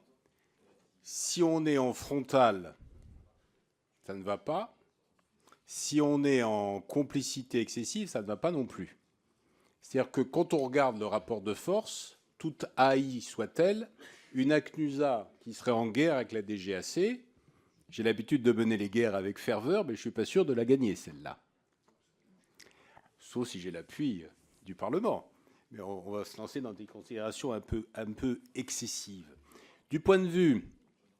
Donc, dans un premier temps, en tout cas, les choses étant ce qu'elles sont, parce que je découvre une situation et une législation et un règlement auquel il va bien falloir que je m'adapte, je ne vais pas être un flibustier des autorités administratives indépendantes, il faut entretenir des rapports, j'allais dire, harmonieux avec la DGAC, comme condition également de persuasion.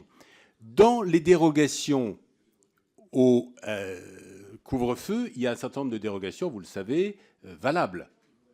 Imaginons un problème sanitaire à l'intérieur de l'avion qui ne permet pas, quelqu'un qui fait une crise cardiaque, pour prendre, etc. Il y a un certain nombre de cas où imposé tardif parce qu'il y a eu une tempête sur la route aérienne, etc. Donc il y a un certain nombre de dérogations qui sont justifiées. Je ne suis pas, je l'ai dit, je ne suis pas un ingénieur, mais il y a des dérogations qui sont justifiées. Ensuite, moi, je proposerai au directeur général de l'aviation civile que nous ayons, peut-être en liaison d'ailleurs avec le parlementaire, un point régulier qui étudie les dérogations. Avec son œil à lui, c'est ce que je dirais à Damien Cazet, puisque vous le connaissez, c'est son nom. Je lui dis, voilà, on va examiner les dérogations données la semaine dernière, avec votre regard, vous, de directeur général, et moi, mon regard de président de la CNUSA. Et on va essayer de tricoter, c'est comme ça que je m'y prendrai, on va essayer de tricoter une procédure différente, peut-être plus respectueuse du couvre-feu. Mais je pense que c'est mieux d'essayer de tricoter avec la DGAC plutôt que d'arriver en disant « vous faites n'importe quoi, c'est moi qui sais ». En tout cas, ça ne sera pas ma méthode. Du point de vue des PV, je crois, d'après, je ne l'ai pas vécu de l'intérieur, les agents assermentés de la DGAC qui dressent ces procès-verbaux sont, je crois, sans doute pas assez nombreux pour répondre J'ai déjà répondu à la remarque de votre collègue du groupe voisin, géographiquement, dans la salle, mais ils font bien leur boulot, ils le font avec cœur, comme tous les agents assermentés, je pense, de toutes les administrations chargées de dresser des procès-verbaux. Enfin, il y a des thèmes, faute de temps, qu'on n'a pas évoqués, parce que le débat couvre-feu, pas couvre-feu, absolu, etc., j'y ai répondu du point de vue économique, et je crois que c'est un débat à la fois vrai philosophiquement, mais un peu faux pratiquement, parce qu'on n'a pas évoqué, mais vous l'avez en tête depuis plus longtemps que moi, parce que vous connaissez le sujet depuis plus longtemps que moi, il y a tout ce qui est vol en descente continue, tout ce qui est insonorisation des logements, sur lesquels j'ai répondu, par rapport à ces personnes qui souffrent du bruit, qui ne sont pas gênées, je le dis pour vous, monsieur le député, mais qui souffrent du bruit. Le verbe vous convient, et je le dis, et c'est le bon verbe, je suis d'accord. L'insonorisation des logements, l'augmentation des capacités d'insonorisation, il reste, je cite de mémoire, 76 000 logements ont été insonorisés en Ile-de-France, il en reste 40 000. Et c'est une fois dans la vie. Et j'y ai répondu par écrit, il faut que ce soit plusieurs fois dans la vie, parce que la vie, elle change, les conditions, elles changent, et la technologie de l'isolation, elle change aussi. Heureusement, il y a du progrès dans le domaine environnemental. Il y a une économie du développement durable qui crée des emplois et qui apporte des innovations. Donc il faut faire flèche de tout bois, si j'ose dire, c'est-à-dire travailler sur l'industrialisation, mieux travailler, mieux raisonner ces histoires de dérogation au couvre-feu en liaison avec la DGAC, travailler sur les descentes en continu, ce qui suppose également de travailler sur le contrôle aérien, parce que comme vous le savez, il y a un lien entre les deux. La descente en continu, ça suppose un contrôle satellitaire beaucoup plus précis. Travailler, je l'ai dit, sur la nature des aéronefs utilisés. Ce n'est pas devant la Commission du développement durable que je vais dire que l'objectif européen est, je crois, à 63%, mais je dis peut-être une bêtise, de carburant propre dans le domaine de l'aviation au milieu du siècle qui est le nôtre. Donc tout ça, ça va dans un sens où on aura des avions plus propres, donc moins polluants, moins bruyants. Je crois que le bruit des réacteurs, et je n'ai pas fait l'ENAC avec un C à la fin, le bruit des réacteurs, des jets, enfin des gros porteurs, a dû diminuer, je crois, dans les 20 dernières années de 25 à 30%. C'est considérable. Soyons optimistes dans les progrès de la science et nous pourrons continuer dans cette voie-là. Donc vraiment jouer sur toute la gamme. Ma vision de la présidence de la CNUSA, c'est d'utiliser tous les moyens pour améliorer la santé acoustique et la santé tout court, donc des riverains, les activités liées à l'aviation, etc. Utilisons toute la gamme, et c'est pour cela d'ailleurs que je veux être dans la collégialité et dans l'utilisation pleine et entière de l'équipe de collaborateurs, parce que ce n'est pas à vous que je vais l'apprendre, mesdames et messieurs les députés, on est beaucoup plus intelligents à plusieurs que tout seul. En tout cas, c'est ma conviction depuis fort longtemps. Merci beaucoup. On poursuit avec Constance de Pellichy. Merci Madame la Présidente, Monsieur le Préfet, chers collègues. On l'a déjà dit et répété, depuis le 11 avril dernier, l'autorité de contrôle des nuisances aéroportuaires attend que quelqu'un soit nommé à sa présidence. Cette situation est problématique puisqu'en l'absence de président, l'autorité ne peut sanctionner les manquements des compagnies aériennes. Les dossiers s'accumulent, le sentiment d'impunité grandit et les riverains s'inquiètent. Bref, il est temps de mettre fin à une situation qui n'a que trop duré en nommant quelqu'un à la tête de la CNUSA. Les défis qui vous attendent sont importants et nombreux. Gérer le stock de dossiers en attente de réponse, plus de 600, nous dit-on. Faire face à l'augmentation du nombre d'aéroports et d'aérodromes placés sous le contrôle de l'autorité et répondre à l'extension de ses missions. Parmi elles, il y a la question des nuisances sonores, comme nous l'avons dit. Nous le savons, les avions génèrent du bruit et même beaucoup de bruit. Cette question est d'autant plus importante que le trafic aérien ne cesse de croître et avec lui les perturbations. La surexposition au bruit n'est pas simplement un sujet d'inconfort ou de gêne, mais pose un véritable problème de santé publique.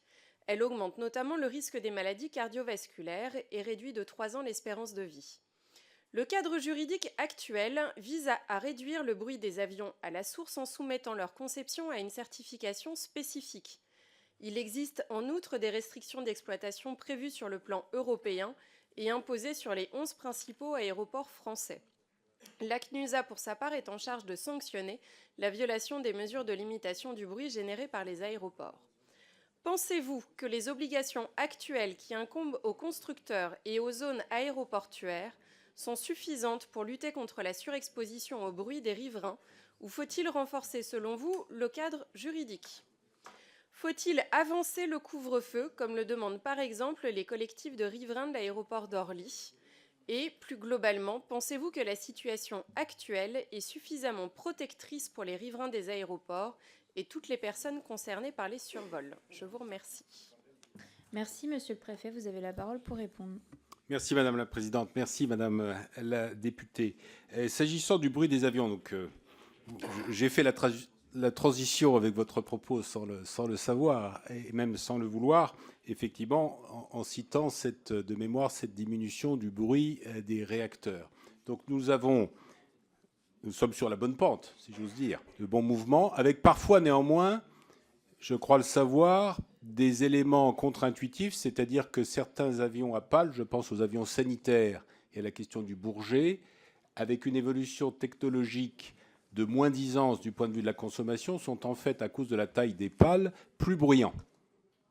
Donc le progrès est en général très bon, mais de temps en temps, il est contre-intuitif du point de vue des objectifs qui sont les nôtres.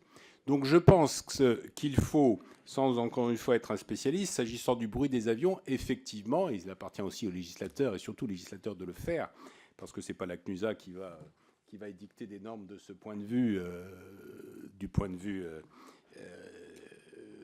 global, qu'il faut travailler vers des avions mieux disants ou moins disants, enfin moi en tout cas moins bruyants. Bien évidemment, la réponse est oui.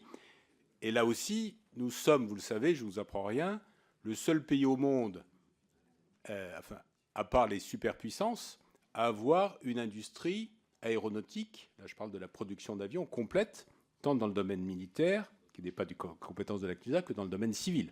Donc là, on a aussi une pépite française, non seulement en termes d'emploi, mais en termes technologiques, etc., qu'il importe de préserver. Mais nous allons, je crois, il faut être optimiste quand on fait du développement durable, et vous l'êtes tous dans cette salle, nous allons vers des progrès dans le domaine, et nous en avons déjà fait beaucoup, dans le domaine de la qualité environnementale des avions.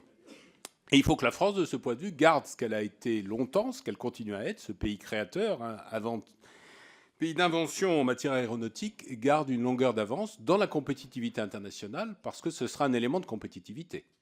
Donc je suis tout à fait en phase avec vous du point de vue avionique. Les scénarios d'Orly, là aussi, je ne vous apprends rien, sur les 3 scénarios, A, B, C d'Orly. Il faut bien se rendre compte que le choix qui semble être le choix de l'exécutif serait plutôt vers le scénario minimaliste, c'est-à-dire le A qui joue simplement sur les structures d'ensemble et pas sur les heures de couvre-feu. Orly, c'est tout de même, c'est très différent de Roissy. Autant sur Roissy, je me suis prononcé clairement. C'est pas moi qui décide, hein, comme vous le savez. C'est pas, je l'ai dit tout à l'heure, c'est pas un arrêté du président de la CNUSA. Contre un couvre-feu absolu sur Roissy, d'abord parce qu'il serait contraire au règlement européen, qui s'oppose à toute mesure générale et qui oblige à une approche, à une étude d'impact par l'approche équilibrée pour chaque aéroport. Donc si je vous disais je suis pour un couvre-feu général, etc., je serais à rebours des exigences européennes. J'avais oublié de le dire tout à l'heure, je le précise ici.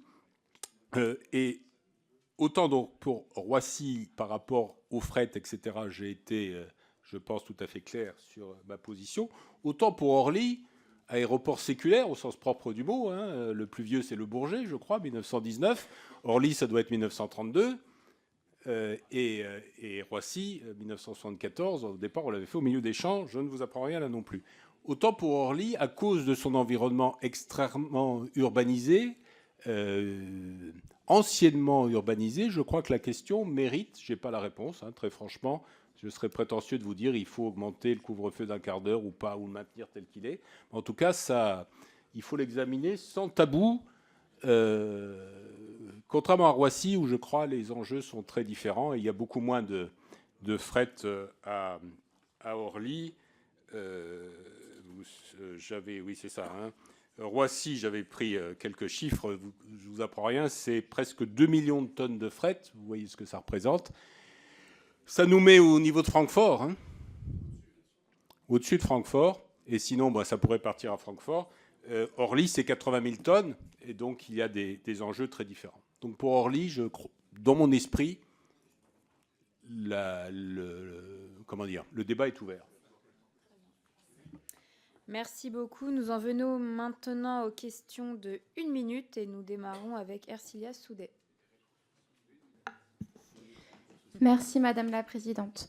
Monsieur Monzani, ma circonscription est particulièrement impactée par l'aéroport Charles de Gaulle, que ce soit du point de vue du bruit ou des diverses pollutions atmosphériques.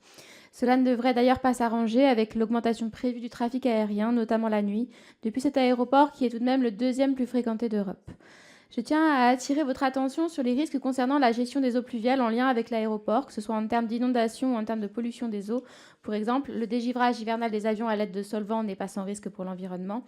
En outre, sachant les événements climatiques à forte pluviométrie attendus dans les prochaines décennies, l'imperméabilité des sols aéroportuaires devrait faire l'objet d'une attention particulière.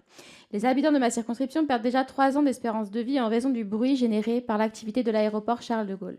Il est important pour leur santé et pour leur sécurité de prendre en compte l'ensemble des risques générés par celui-ci. En conséquence, ne pensez-vous pas qu'il faudrait étendre les compétences de l'ACNUSA au contrôle de la gestion des eaux pluviales et de la pollution des eaux générées par l'activité des acteurs de l'aérien ?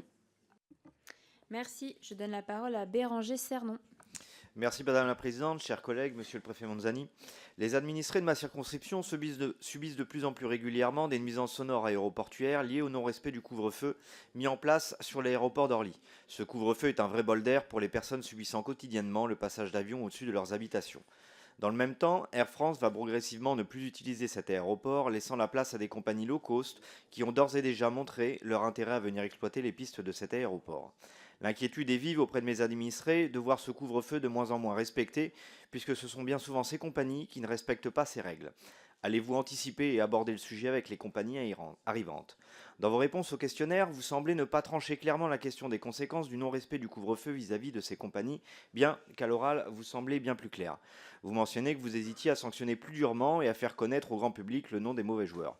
Concrètement, qu'est-ce que cela signifie et de quelles sanctions parlez-vous ? Seulement financières, d'exploitation ou autres ? Et comment comptez-vous aborder ce sujet avec ces compagnies aériennes, mais aussi avec les riverains ? Comment comptez-vous rendre compte de vos sanctions, notamment auprès de ces riverains ? Je vous remercie. Merci, je donne la parole à Anne-Cécile Violent. Merci Madame la Présidente, Monsieur le Préfet, chers collègues. Écoutez, je voulais simplement attirer votre attention sur la particularité des aéroports transfrontaliers. J'habite une circonscription au bord du lac Léman, donc aéroport international de Genève. Et c'est vrai que les négociations semblent compliquées, notamment s'agissant de la trajectoire de vol et potentiellement des approches coudées.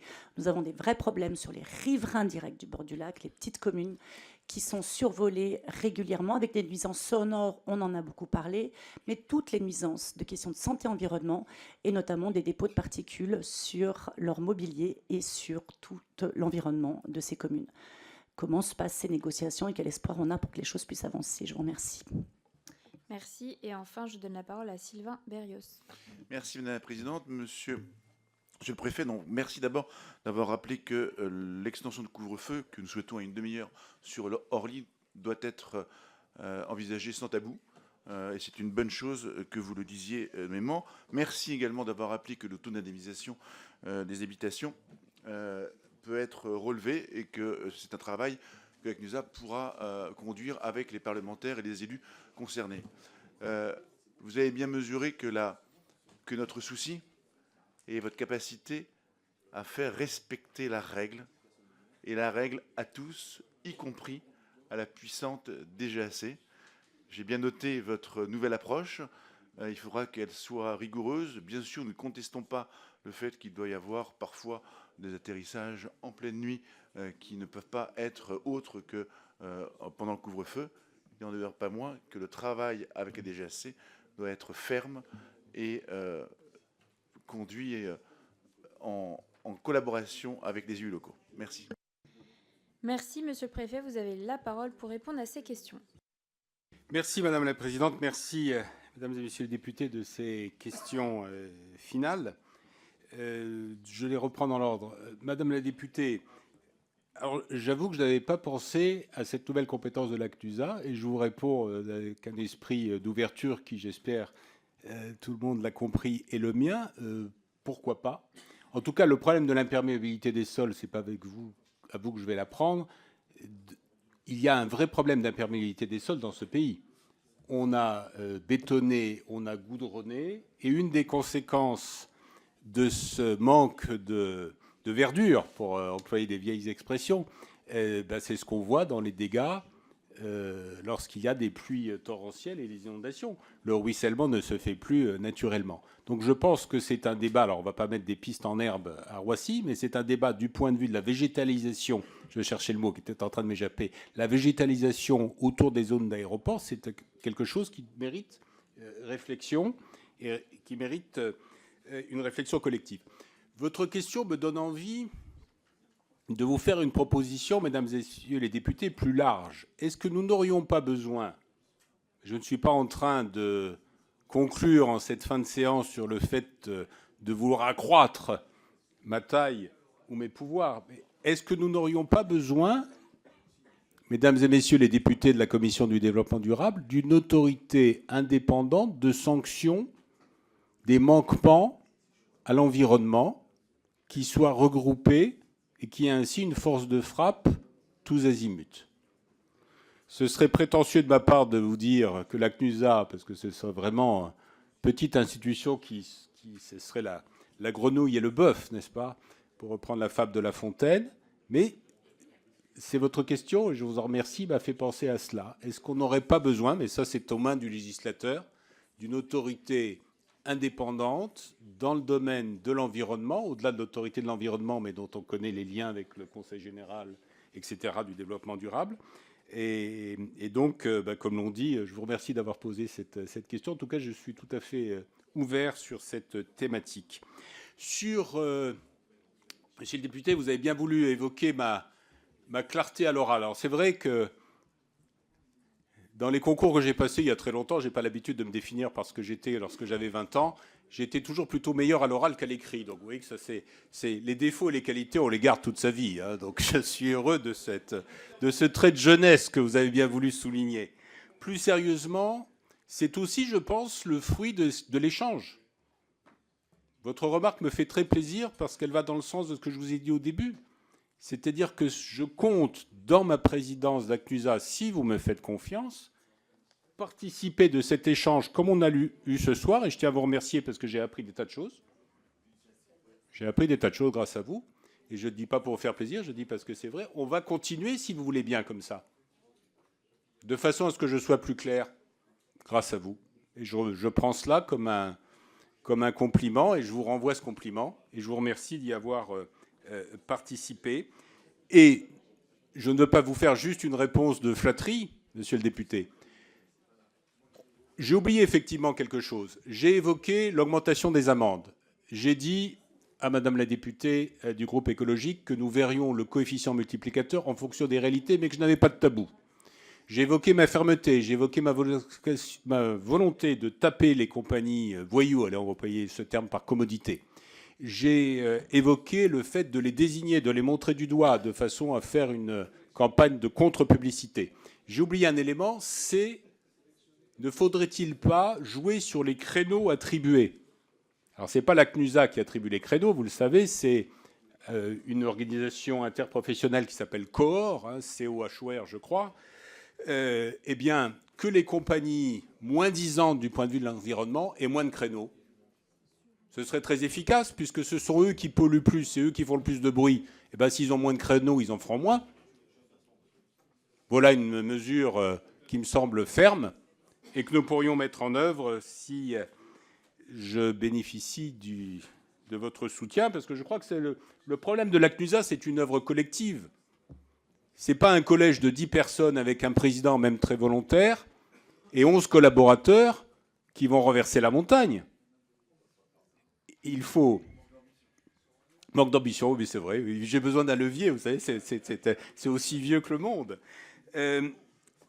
Il faut, de ce point de vue, et c'est tout l'art, je pense, du président de la CNUSA, je ne sais pas si je l'ai, peut-être qu'avec un peu de pratique j'y arriverai, c'est de jouer, c'est le mot levier qui m'est fait penser, en fonction des circonstances, plutôt sur les associations de riverains, plutôt sur les élus, ou sur les deux, de façon à affronter le problème qui nuit à la qualité environnementale.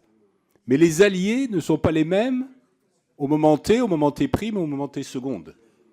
Et là, c'est la dimension, j'allais dire, de politique, pas au sens partisan du mot, mais au sens politique du président de la CNUSA, c'est de savoir le jeu d'alliance qu'il faut faire pour servir l'intérêt général.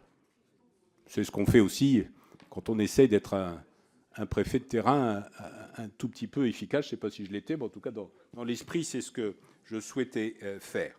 Madame la députée, s'agissant de Genève, au-delà de Genève, vous posez en filigrane une question qui ne m'a pas été posée, mais que je pose quand même. C'est la différence entre aéroport ACNUSé, comme on dit, et aéroport pas ACNUSé. Comme vous le savez, la CNUSA, du point de vue des sanctions, enfin tout ce qu'on a évoqué, c'est-à-dire le moment où vous me disiez, mesdames et messieurs les députés, il faut être plus ferme, il faut être plus ceci, ou il faut être moins cela. La compétence ne porte, comme vous le savez, que sur les aéroports qui ont plus de 20 000 mouvements avec des avions qui font plus de 20 tonnes. Sauf 4 aérodromes à forte dimension environnementale, Toussus-le-Noble, Paris-Saclay, Pontoise-Corbeil, ici les Moulineaux, etc. Ceux qui ne sont pas ACNUSés parce qu'ils n'ont pas le bon niveau, si j'ose dire, d'intensité de vol, je ne peux pas m'en autosaisir. Il faudrait, alors c'est une piste, monsieur le député Cazeneuve, j'aurais pu vous répondre cela tout à l'heure, c'est une autre piste peut-être de travail législatif, et je pensais que vous alliez davantage me poser de questions, pourquoi mon aéroport, pourquoi vous occupez pas de moi? Merci madame la députée de m'avoir posé cette question. Et donc ça aussi c'est un vrai débat. Est-ce qu'il faut ACNUSer davantage? Parce qu'on peut avoir un aéroport avec peu de mouvement par rapport à Roissy. On ne va pas avoir 68 millions de passagers dans tous les aéroports de France, heureusement d'ailleurs. Mais vous pouvez avoir un aéroport beaucoup moins important en termes de mouvement, mais très pénible en termes de bruit et d'influence sur la santé des riverains. Et là, qu'est-ce que je vais faire? Tout président volontariste de la CNUSA que j'essaierai d'être, je vais émettre des avis qui seront des avis en l'air. Et on dira, le président de la CNUSA, il a dit ça, mais de toute façon, on s'en fiche, puisqu'il n'a pas de prise concrète pour modifier les choses. Donc, merci d'avoir ouvert cette piste. Là aussi, j'espère, si vous me faites confiance, qu'on aura l'occasion d'en reparler. Est-ce que j'ai répondu? Oui. Pardonnez-moi, monsieur le député, la dernière question.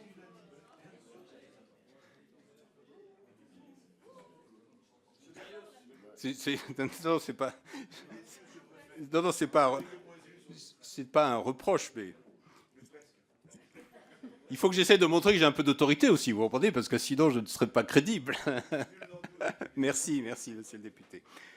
Sur le fait de faire respecter la règle, il y a des moments, comme dans toute action publique, je pense que le président de la CNUSA, que je ne peux être que grâce à votre confiance, le président de la CNUSA doit être parfois, en fonction des circonstances, en position de sagesse, d'équilibre absolu, de timidité, pour ceux qui m'ont reproché une forme de timidité dans mes réponses. Parfois, la timidité peut être une façon d'agir dans le domaine public, si elle est momentanée, et si elle ne tient pas au tempérament, mais juste à la posture d'un moment. Et il y a des moments où il faut faire respecter les règles, et la capacité de la CNUSA, et je ne doute pas que mes prédécesseurs l'avaient fait, à s'inscrire dans le paysage, tiendra à la capacité de son président, non pas pour se faire valoir, mais c'est parce que c'est lui qui incarne l'institution, selon les moments, à être toujours présent dans le paysage avec le visage qui convient bien. Donc il faudra, quand il faudra faire respecter la règle, je m'efforcerai de le faire avec la fermeté que vous voulez bien me prêter, je vous en remercie. Bien, merci beaucoup, Monsieur le Préfet, pour la précision de vos réponses. On voit que vous maîtrisez votre sujet. Monsieur le rapporteur, est-ce que vous voulez dire quelques mots de conclusion? Oui, mes chers collègues, juste Le rapporteur, quand même. quelques mots de conclusion pour remercier Monsieur le Préfet de ce temps d'échange, des précisions qu'il a pu apporter au questionnaire qui lui avait été envoyé. Vous remercier évidemment pour votre mobilisation sur ce sujet. Vous le voyez, l'attente est forte sur les dossiers en retard, sur le fait que cette autorité soit une vraie autorité de contrôle, qu'elle puisse mener des sanctions, qu'elle fasse un vrai travail de collégialité. Et je note aussi, et je m'en arrêterai là, le point important de faire aussi en sorte que des sujets comme le plafonnement, comme également les couvre-feux ne soient pas des sujets tabous, des sujets qu'on puisse dialoguer sereinement. Moi, je suis nantais et je vois tout l'apport de la CNUSA dans le nouveau couvre-feu, voilà, et ça a permis d'ailleurs à la DGAC de mieux appliquer le couvre-feu. Et puis pour terminer, vous avez vu la forte entente sur les enjeux de santé publique et aussi sur les enjeux que la CNUSA a à traiter tous les sujets de pollution. Je pense que c'est une attente forte des parlementaires, mais c'est évidemment par cela l'attente forte de des associations de riverains et des populations. Merci, Monsieur le Préfet. Nous allons vous laisser partir maintenant, puisque nous allons procéder au vote à huis clos. Madame la Présidente, je voudrais juste dire, non pas vous souhaiter un bon vote, ce serait impudique, mais vous souhaiter une très bonne soirée et puis également de bonnes fêtes de fin d'année, puisque c'est la période, et un bon travail législatif, puisque l'actualité fait que les vacances parlementaires seront peut-être à géométrie variable. En tout cas, merci beaucoup de votre intérêt. Merci à vous. Merci. Merci. Merci, Madame la Présidente.